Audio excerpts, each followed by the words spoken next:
Bonjour, aujourd'hui, moi et Louis, on va vous parler de la carrière de René Lévesque. On va vous expliquer pourquoi il devrait plus être connu et comment il a changé notre société au Québec. René Lévesque est né le 24 août 1922 et il est décédé le 1er novembre 1987 à 65 ans.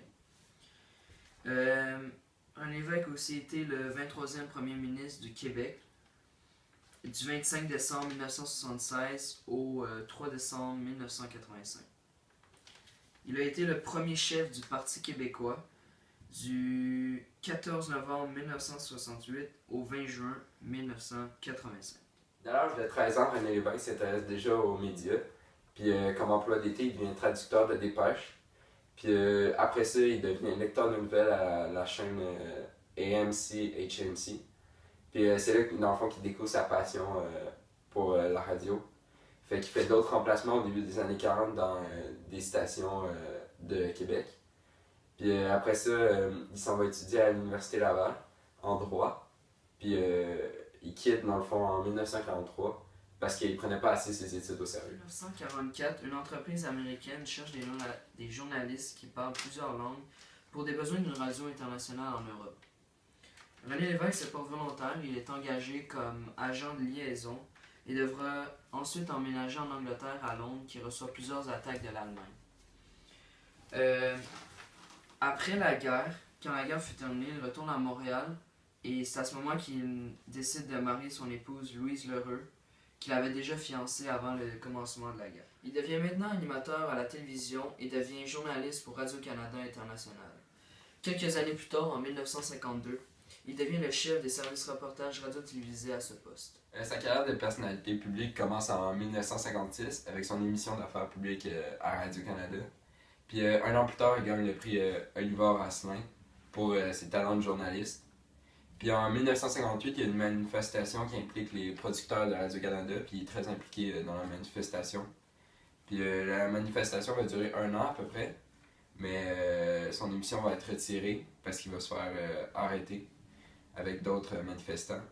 Puis 1 an plus tard, il va quitter Radio-Canada.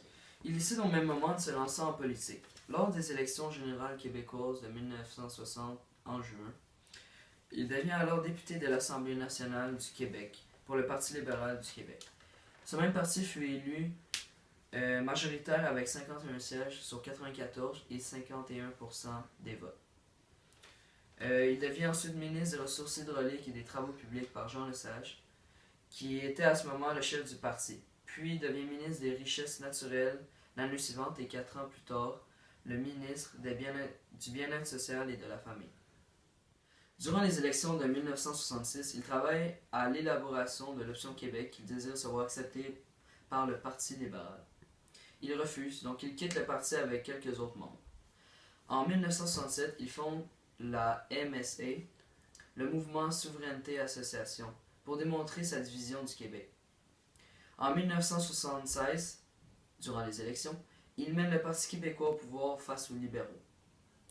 10 jours plus tard, il devient premier ministre du Québec. Il s'engage principalement à faire un référendum pour accélérer l'indépendance du Québec, qui se passe en automne 1980. Mais malheureusement, seulement 40% des Québécois ont voté oui, donc l'indépendance n'a jamais eu lieu. Puis ensuite, dans son deuxième mandat, c'était beaucoup plus difficile à cause de la récession économique.